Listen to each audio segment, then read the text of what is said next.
আসসালামু আলাইকুম সবাইকে। ব্রেইনি বল্টুর system analysis and design tutorial ভিডিওতে আপনাদের সবাইকে স্বাগতম। আমি নোমান ইবনে বিল্লাল। গত লেকচার ভিডিওতে আমরা দেখেছিলাম সিস্টেম অ্যানালাইসিস এবং তার লাইফ সাইকেলটা, মানে একটা সিস্টেমকে তৈরি করার আগে আমাদের কোন স্টেপগুলোকে ফলো করতে হবে এবং তার লাইফ সাইকেলটা কেমন হবে। আজকে আমরা দেখার চেষ্টা করব যে একজন অ্যানালাইসিস্ট হিসাবে আমার রোলটা কী কী, একটা সিস্টেমকে বানানোর আগে আমার রোলটা কী কী হবে। তাই চলুন শুরু করি। প্রথমে আমরা দেখব যে রোলস অফ সিস্টেম অ্যানালাইসিস্ট। একজন অ্যানালাইসিস্ট হিসাবে আমার রোলটা কী।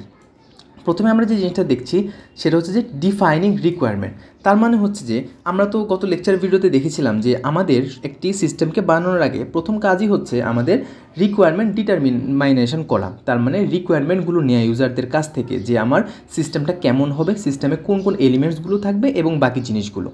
যখন আমি অ্যাজ এ অ্যানালাইসিস হিসাবে আমার ইউজারদের কাছ থেকে সেই রিকোয়ারমেন্টগুলো নিব, সেটা হতে হবে মাস্ট বি ইউজার ফ্রেন্ডলি। তার মানে আমার ইউজারদের সাথে ইনভলভ হয়ে আমার সেই রিকোয়ারমেন্টগুলোকে নিতে হবে। এছাড়াও আমি যেটা করতে পারি, আমি আমার ইউজারদের কাছ থেকে একটা সার্ভে করতে পারি। তাদের থেকে একটা ইন্টারভিউ নেওয়ার মাধ্যমে একজন ইউজারের যত রকমের রিকোয়ারমেন্ট দরকার, রিকোয়ারমেন্ট সে এক্সপেক্ট করে একটা সিস্টেম থেকে, সেগুলো আমি নিতে পারি। এটা হচ্ছে প্রথম যে ডিফাইনিং রিকোয়ারমেন্ট। এরপর হচ্ছে প্রায়োরিটাইজিং রিকোয়ারমেন্ট, যে আমি তো রিকোয়ারমেন্টগুলো নিলাম, নেওয়ার পর আমাকে দেখতে হবে যে কোন ইউজারের রোলটা সেট করতে হবে, যে কোন ইউজারের কাজ আমি কখন করব এবং কোন ইউজারের কাজ আমরা পরে করব। সব কাজ কিন্তু আমরা একসাথে করা যাবে না, আমাদেরকে কিন্তু একটা প্রায়োরিটি লিস্টের মাধ্যমে আমার পুরো সিস্টেমটাকে ডিজাইন করতে হবে। সেক্ষেত্রে আমার যত ধরনের ইউজাররা আছে, আমি তো একটা দুটা পাবো না, হয়তো বা আমি রিকোয়ারমেন্ট যখন নিব, আমি 10 থেকে 20 জন ইউজারের কাছ থেকে যখন আমার সব ধরনের রিকোয়ারমেন্টগুলো নিব, সেখানে আমার অনেক ধরনের রোল বা অনেক ধরনের জিনিস আমার সামনে আসবে। সেই ক্ষেত্রে আমাকে প্রথমে প্রায়োরিটাইজ করতে হবে যে আমি কোন কাজটা ফার্স্টে করব, কোন কাজটা সেকেন্ডে করব এবং কোন কাজটা থার্ডে করব। এরকম একটা প্রায়োরিটি লিস্ট সেট করে এরপর আমাকে আমার রিকোয়ারমেন্টগুলো সেট করে কাজ শুরু করতে হবে। 3 নম্বরে হচ্ছে যে ফ্যাক্ট গ্যাদারিং। ফ্যাক্ট গ্যাদারিং জিনিসটা হচ্ছে যে আমার যেই সিস্টেমটা থাকবে সেখানে আমার কেমন ডাটা থাকবে, সেখানে কোন ধরনের কাজ থাকবে, কার কী কাজ থাকবে, কার কী ভূমিকা থাকবে, এই সিস্টেমটা লোয়ার লেভেল থেকে আপার লেভেল পর্যন্ত সবার যাতে ইউজার ফ্রেন্ডলি হয় জিনিসটা, এই সব কিছু যে ফ্যাক্টগুলো আছে সেগুলোকে একসাথে করা, সেগুলোকে গ্যাদার করা। তার মানে হচ্ছে যে যখন আমরা ফ্যাক্ট গ্যাদারিং, মানে যখন আমাদের ডাটাটা দেখতে হবে যে আমাদের কোন ধরনের ডেটা আছে, আমাদের দেখতে হবে যে আমাদের যেই ইউজাররা আছে তাদের থেকে কিছু ওপিনিয়ন্স নিতে হবে, দেন আমরা কার কোন ভূমিকা থাকবে, কার কী কাজ থাকবে সেটা দেখতে হবে। এরপর হচ্ছে যে আপার লেভেল থেকে লোয়ার লেভেল পর্যন্ত যত ইউজাররা থাকবে সবার একটা রোল আমাদেরকে সেট করতে নিতে হবে। এগুলোকে আমরা বলি ফ্যাক্ট গ্যাদারিং। এরপর যদি আসি যে অ্যানালাইসিস অ্যান্ড ইভলিউশন, তার মানে হচ্ছে যে আমরা যে রিকোয়ারমেন্টগুলো নিলাম সেই রিকোয়ারমেন্টগুলো কি অ্যাপ্রোপ্রিয়েটভাবে আমরা সিস্টেমে কাজ করাতে পারবো কি না সেটা অ্যানালাইসিস করা। হয়তোবা দেখা যায় যে আমরা সব রিকোয়ারমেন্ট হয়তো আমরা ফুলফিল নাও করতে পারি, বাট আমরা যেগুলো নিব, যেগুলো আমাদের কাছে থাকবে, সেগুলো কি আমরা অ্যাপ্রোপ্রিয়েটভাবে একদম সঠিকভাবে আমার সিস্টেমের মধ্যে ইউজ করতে পারবো কি না সেটার একটা অ্যানালাইসিস করা, সেটার একটা অ্যানালাইসিস করা। দেন হচ্ছে ইভলিউশন মানে যে আমি আমার ইউজারদের কাছ থেকে বা ইউজাররা একটা সিস্টেম ইউজ করার পর তাদের যদি কোনো আইডিয়াস থাকে বা তারা যদি এখানে কোনো ধরনের মিস্টেক পায়, সেগুলো সে আমাদের সাথে শেয়ার করলে দেন আমরা সেই জিনিসটাকে নতুনভাবে বা নতুন ওয়েতে ইমপ্রুভ করে সেই জিনিসটা আমরা আবার সিস্টেমের মধ্যে ইনপুট দিতে পারবো। দেন আসছে হচ্ছে সলভিং প্রবলেমস। তার মানে হচ্ছে যে একজন ইউজার বা একজন প্রোগ্রামার সেই শুধুমাত্র যে ভালো কোডিং করতে পারবে তা কিন্তু না। একটা সিস্টেম ড্র করার আগে বা একটা সিস্টেমকে ইমপ্লিমেন্ট করার সময় আমাদের কিন্তু অনেক ধরনের প্রবলেমস আসে, আমাদের অনেক কিছু নিয়ে কাজ করতে হয়। যখন আমরা একটা সিস্টেমকে ড্র করি তখন আমার একটা নির্দিষ্ট গোল থাকে বা একটা নির্দিষ্ট পারপাস থাকে। সেই পারপাসটা ফুলফিল করার জন্য আমার কিন্তু মাল্টিপল অপশানস থাকে। আমরা দেখা যায় যে একটা সিস্টেমকে আমরা মাল্টিপল ওয়েতে ইমপ্লিমেন্ট করতে পারি। আমার এক্ষেত্রে অনেক অল্টারনেটিভ সলিউশনস আমার সামনে আসে।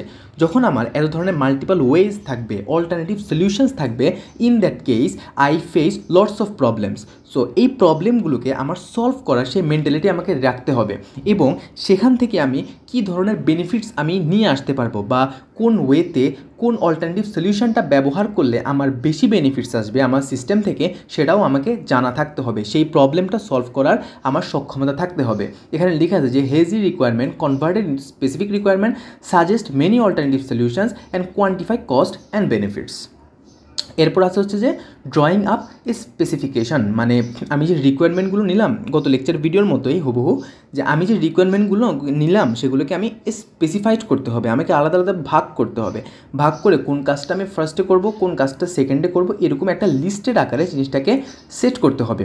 এরপর আমাদেরকে কোন জায়গায় আমাদেরকে চেঞ্জ করতে হবে, বা আমাদের ইনপুটটা কেমন হবে, আমাদের আউটপুটটা কেমন আসবে, পুরোটার একটা ফুল প্রুফ প্ল্যানিং, ফুল ড্রয়িংয়ের মাধ্যমে আমাদেরকে সেট করতে হবে। যেমন understood the user and programmers except by users precise and detail account for possible changes, যে কেমন চেঞ্জেস এখানে আসতে পারে আমার ইন ফিউচার। আমি একটা সিস্টেমকে ড্র করলাম, সিস্টেমকে ইমপ্লিমেন্ট করলাম, এবং ইন ফিউচার আমার সিস্টেমে কেমন চেঞ্জেস আসতে পারে সেই জিনিসটার একটা প্ল্যানিং এখানে করে রাখতে হবে। এরপর আসে হচ্ছে সিস্টেম ডিজাইন। এখন আমার সব কিছু নিয়ে আসে, আমি রিকোয়ারমেন্টগুলো নিয়ে নিলাম, আমার ইউজারের প্রায়োরিটাইজ অনুযায়ী সেগুলোকে সেট করলাম, আমি ফ্যাক্ট গ্যাদারিং করলাম, আমি স্পেসিফাইড করলাম। এখন আমার কাজ হচ্ছে সিস্টেমটাকে ডিজাইন করা। এখন সিস্টেম ডিজাইন করার সময় আমাকে কিন্তু অনেকগুলো জিনিসকে মাথায় রাখতে হয়। সেগুলো হচ্ছে যে আমার অবজেক্টটা কী, যে in the end of the day আমার রেজাল্টটা আমার কেমন আসবে, দেন ওই রেজাল্টে আসার জন্য আমার ব্যাক এন্ডের রোলটা কেমন হবে, আমার ফ্রন্ট এন্ডের রোলটা কেমন হবে, এবং আমার ডেটাবেসটা দেখতে কেমন হবে, এই সব কিছুর একটা ফুল প্রুফ ডিজাইন আমাকে সেট করতে হবে। এরপর যখন আমি আমার ডিজাইনটা করলাম with the help of some diagrams, in that case আমাকে একটা টেস্ট প্ল্যান করতে হবে, একটা টেস্ট দেখাতে হবে যে আমার সিস্টেমটা যদি আমি এই ওয়েতে রান করাই বা এই ওয়েতে যদি যায় তাহলে আমার ফাইনাল এই রেজাল্টটা আসতে পারে। এটা একটা ডিজাইনের মাধ্যমে, একটা ডায়াগ্রামের মাধ্যমে জিনিসটাকে সেট করতে হবে। এরপর আমরা যদি দেখি যে design must be modular or accommodate changes, মানে ডিজাইনের মধ্যে কিন্তু কিছু চেঞ্জেস থাকলেও থাকতে পারে ইন ফিউচার। এরপর হচ্ছে ইভ্যালুয়েটিং সিস্টেম, তার মানে আমরা একটা সিস্টেমকে বানানোর পর সেটা যখন আমরা আমাদের ইউজারের কাছে হ্যান্ড ওভার করবো, তখন সেই ইউজার কিছুদিন সেটাকে ব্যবহার করার পর তার যদি কোনো জায়গায় সে স্যাটিসফাইড না থাকে বা কোনো জায়গায় যদি তার কিছু প্রবলেমস মনে হয়, ইন দ্যাট কেস আমাদের সেই জায়গার প্রবলেমটাকে আমাকে সলভ করতে হবে। তার মানে আমি ইউজারকে দিব, সে ইউজ করবে, করার পর তার থেকে একটা ইভলিউশন নিব, এবং ইভলিউশন নেওয়ার পর সেটার পজিটিভ এবং নেগেটিভ দিকগুলোকে কম্বাইন করে আবার জিনিসটাকে আমার সিস্টেমটাকে নতুনভাবে ইমপ্রুভমেন্ট করতে হবে। সেটাকেই আমরা বলছি ইভ্যালুয়েটিং দ্য সিস্টেম। দেন এই হলো আমাদের দ্য রোল অফ একজন অ্যানালাইসিস্টের কিছু রোলস। এগুলো হচ্ছে অ্যানালাইসিস্টের কিছু রোল। এখন যদি আমরা একটু অ্যাট্রিবিউটস নিয়ে আলোচনা করি, যে একজন অ্যানালাইসিস্টের অ্যাট্রিবিউটসগুলো কী কী, কোন জিনিসের ওপর বেস করে একজন অ্যানালাইসিস্ট কাজ করে। একজন অ্যানালাইসিস্ট তো একদম গণহারে সব কিছু নিয়ে কাজ করবে না, কিছু কিছু বেসিক এবং কিছু বেস জিনিসপাতি থাকবে তার জন্য একটা সিস্টেম যখন সে বানাতে যাবে। প্রথম কাজটা হচ্ছে তার নলেজ অফ অর্গানাইজেশন। দেখেন বিভিন্ন ধরনের অর্গানাইজেশন থাকে এবং বিভিন্ন অর্গানাইজেশনের কাজ ভিন্ন ধরনের, তাদের রুলস ভিন্ন ধরনের, সো তাদের সিস্টেমও হবে ভিন্ন ধরনের। তো আমরা যখন কোনো একটা অর্গানাইজেশনের জন্য কাজ করব, তখন সেই অর্গানাইজেশন কোন রুলসের ওপর চলে, তারা কোন রুলসগুলোকে প্র্যাকটিস করে, তাদের কোম্পানির ফাংশনসটা আসলে কেমন, সেই সব কিছু সম্পর্কে একটা কমপ্লিট নলেজ আমাদেরকে থাকতে হবে। যে অর্গানাইজেশন কোন জিনিসগুলো নিয়ে সে কাজ করছে, বা কিভাবে তারা কাজ করছে, কিভাবে তাদের ডেটাগুলোকে ম্যানেজ করছে, কিভাবে তারা আউটপুট দেখাচ্ছে, অ্যান্ড বাকি যত কিছু আছে সবগুলোর একটা কমপ্লিট ধারণা, কমপ্লিট নলেজ আমাদেরকে রেখে সেভাবে আমাদের সিস্টেমটাকে ডিজাইন করতে হবে। দেন আসছে হচ্ছে যে knowledge of computers and software, মানে ইন দ্যাট ওই সিস্টেমটা বা ওই সিস্টেমটা যেখানে আমরা কাজ করাবো সেই জায়গার সব কম্পিউটার বা সফটওয়্যার সব ধরনের টুলস আছে কি না, বা সেই জায়গার কোন টুলটা ব্যবহার করলে আমার বেটার কাজ করবে। মডার্ন ডেভেলপমেন্টের জন্য আমার টুলস কিন্তু কন্টিনিউয়াস আপডেটের উপর থাকে, সো আমার লেটেস্ট যে টুলটা আছে সেটাকে আমি ব্যবহার করতে পারবো কি না, বা কোন টুলসটা ব্যবহার করলে আমার বেটার রেজাল্ট আসবে, আমার বেটার সলিউশন আসবে, সেই সব ধরনের টুলস নিয়ে আমাদের কমপ্লিট ধারণা থাকতে হবে। তার মানে হচ্ছে যে knowledge of computer and software মানে হচ্ছে যে আমরা যে টুলসগুলো নিয়ে কাজ করব এবং সেগুলো যাতে লেটেস্ট হয় এবং সব ধরনের টুলস যাতে আমাদের নলেজের মধ্যে থাকে, সেই অনুযায়ী কাজ করলে এবং কোন টুলসটা ব্যবহার করলে আমরা বেটার আউটপুট পাবো সেই জিনিসটা সম্পর্কেও একটা কমপ্লিট ধারণা থাকতে হবে। Knowledge of system design and tools keep abreast of modern development. আশা করি এতটুকু বুঝতে পেরেছেন। এরপর আমাদের কাজ হচ্ছে যে গুড ইন্টারপার্সোনাল রিলেশনশিপ। তার মানে এটা সব কোম্পানির ক্ষেত্রে বা সব কাজের ক্ষেত্রেই কিন্তু এই জিনিসটা সেম, যে যখন আমরা একটা জায়গায় কাজ করব, একটা কোম্পানি বা একটা কোম্পানির জন্য কাজ করব, ইন দ্যাট কেস আমাদেরকে টিম ওয়ার্ক করতে হবে। টিম ওয়ার্কটা খুবই ইম্পর্ট্যান্ট একটা জিনিস, যে টিমের হয়ে সেই কাজটাকে আমি ঠিকমতো করতে পারছি কি না।